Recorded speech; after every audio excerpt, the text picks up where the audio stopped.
punta na po tayo rito sa isa pang topic natin. Ito po, ang nakakatuwa po na galit-galitan ni Vince Dizon na naman. Napamura na naman si Vince Dizon. Alam mo, Vince Dizon,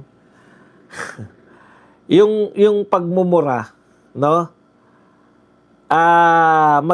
Magaling yung nasandata yan ni Duterte kasi once na nagmura si Pangulong Duterte, may magaganap na pabor sa pamahalaan. Halimbawa, bibigyan kita ng halimbawa, sinisingil tayo ng mga magtutubig, yung mga water, Manila Water, tsaka Maynilad. Dinimanda nila yung gobyerno eh. Nagsimula yung pagdemanda nila kay ano yata sa gobyerno pa ni GMA o ni Pinoy. Tapos lumabas yung resulta, dinimanda nila sa Singapore. Kasi nakipagkasundo yung gobyerno natin. Di ko alam kung kay GMA o panahon ni Pinoy. Nakipagkasundo yung gobyerno natin dito sa Maynilad at Manila Waters na pag humingi yung Maynilad na magtataas sila ng presyo ng tubig, dapat pumabor yung dapat i-approve yan ng gobyerno. Pag hindi in-approve ng gobyerno, yung dapat nilang itaas ng presyo, sasagutin ng gobyerno. Okay. So ano po ibig sabihin nun? Nung sasagutin ng gobyerno. Inipon nila yun. Nung pag kunwari nagpaalam sila, magtataas po kami ng piso kada litro. O ewan ko kung paano sinusukat. May cubic meter. Sabi ng gobyerno, hindi, kasi kawawa yung mamamayan. O di, ang dapat magbayad nung hindi nila itinaas, yung gobyerno. Vince Dizon, makinig ka, ganito ang epekto ng pagmumura. Tapos dumating bumaba yung hatol, panahon na ni Duterte. Sabi ni Pangulong Duterte, mga PI kayo, kami pa sisingilin nyo. Tignan nyo nga itong kasunduan ng gobyerno at kasunduan nyo. Ito mismo yung nakalagay sa Anti-Graft and Corruption Act. Yung lahat ng ipinagbabawal sa anti-graft and corruption, ginawa niyong kasunduan ng gobyerno. Anong ibig sabihin nun? Nilegalize nila yung corruption nitong mga magtutubig na to. Mga PI kayo, kami pa magbabayad. Ano sabi ng mga magtutubig? Nag-sorry. Hindi na po namin sisingilin. Sabay nag-sorry kay Pangulong Duterte. Ganon, Vince Dizon. May epekto yung pagmumura ni Tatay Digong. Nag-sorry na, hindi pa tayo nagbayad. Nanalo na sila sa korte, ha? Takot sila, eh. Oh. Ngayon, eto. Wala pang isang taon. Pinagmalaki mo yan, Dizon. Tuwan-tuwa ka na pinagmamalaki mo na high-tech yung ginawa nyo, ay napakatibay. O, pati yung laglag bala, ganun din. Isang mura lang ni Tatay Digong, pati yung anong tawag doon? Yung mga nakabilot yung pera, pero may tawag doon, kakanin sa Bulacan eh. Yung mga pinapalusot nila ng mga ng mga illegal na mga tao. Kulang ng papeles. Ano yung tawag nila doon? Tapos sabi ni Tatay Digong, espasol. Espasol ba? Pastillas. Espasol. Pastillas gang, di ba? Oh. Pucha, ano sabi ni Tatay Digong? Pakain ko sa inyo yan. Yung mga pera na yan, PI kayo, pakain ko yan. Ganon, Dizon. Natigil yun. Natigil yung laglag bala. Ipapakain ko sa inyo, mga PI kayo, papakain ko sa inyo yan. Ang tagal pong problema ng mga OFW yan. Tayo lang po yung tanging mga mamamayan na pag babiyahe, binabalot pa yung plastic. Nakaano na, may lock na po yung mga maleta, binabalot pa po ng plastic. Dahil dyan sa laglag bala na yan. O, alam nyo na ngayon kung bakit kung bakit galit ang mga oligarko kay Tatay Digong. Nawala po yung racket nila kay Tatay Digong. Hindi po sila legal na makapagnakaw. Ngayon, masasaya na naman po. Lahat po ng oligarko, masasaya na naman. Di ba?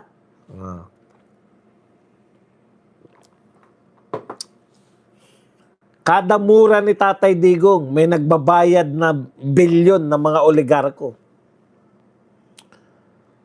Yun yung epekto. Ikaw, Vince Dizon, anong ginawa mo na naman?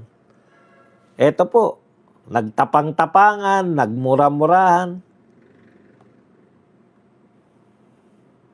Vince Dizon napamura sa pagkasira ng bagong repaired na EDSA. PI naman, no? Ano ba nangyayari dito? Kabago-bago, bakit nagkaganyan? PI na talaga, Alam mo, Vince Dizon, kahit magmumura ka dyan, pinagtatawanan lang kayo ng mga... Eto po, bakit po sa tingin ninyo, hindi tayo mga engineer, bakit po sa tingin ninyo, nasira agad yan?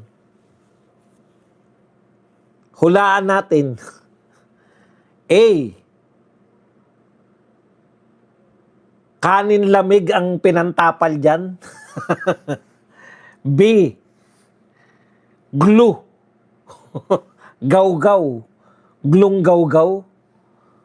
O C, substandard. Alam nyo, katarantaduan po yan. Ngayon, pagkatapos magmura ni Vince Dizon, dapat may makulong na, di ba? Kasi bilyon ang pinag-uusapan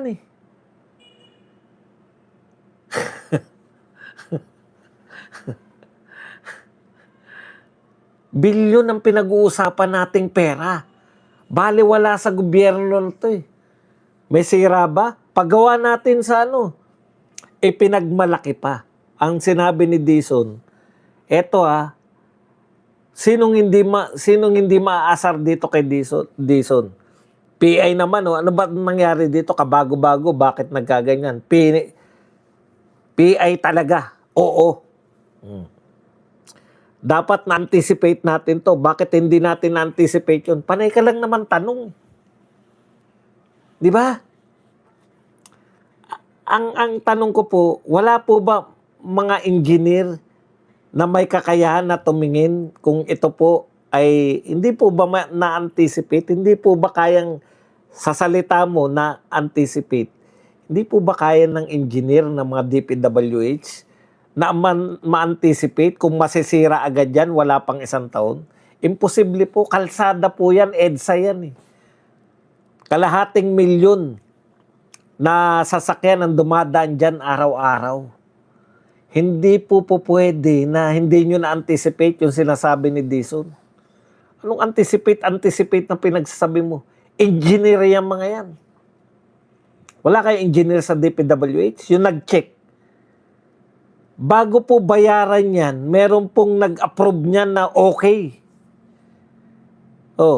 Tignan nyo po yung pagmamalaki pa ni Dizon. They will fix it. No cost to government. The contractor has to fix that. Yun lang ang sasabihin mo?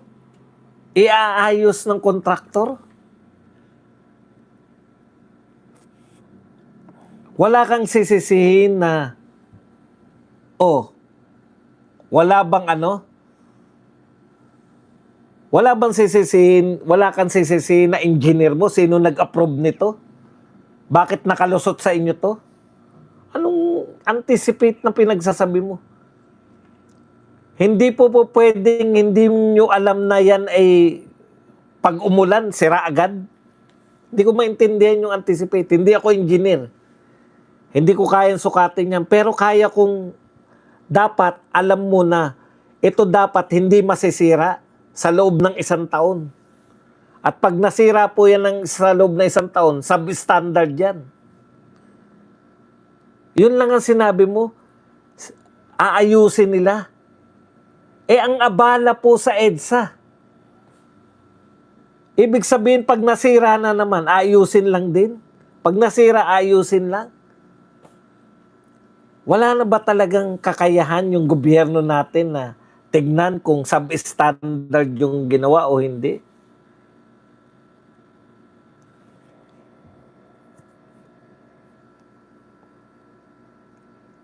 Magmumura ka lang. Sa susunod na masira, magmumura ka lang din.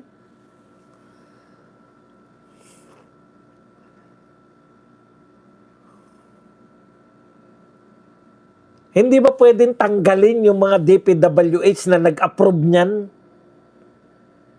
Bakit po kinakailangan na pinagmalaki pa niya eh?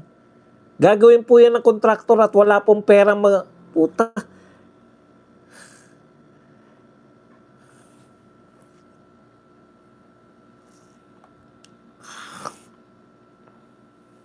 Swerte naman ng mga kontraktor. Aprobahan pa rin po yan kahit na anong tapal lang ang gawin dyan. Meron ka sinabi dyan na talagang napakatibay na ng pinagawa na yan. Nung bago po yan, talagang pinagmalaki yan ni Dizon na parang kakaiba yan sa lahat eh. Hindi ko po makuha kung bakit po tayo nagkakaganyan. Ganyan na po, ang babaw na po ng standard ng pamahalaan na to. In the meantime, sisiraan lang po ni Sandro si Duterte na nakakulong, na nanghingi daw. Isa lang po yung punto ko ron, yung sa sinasabi nito.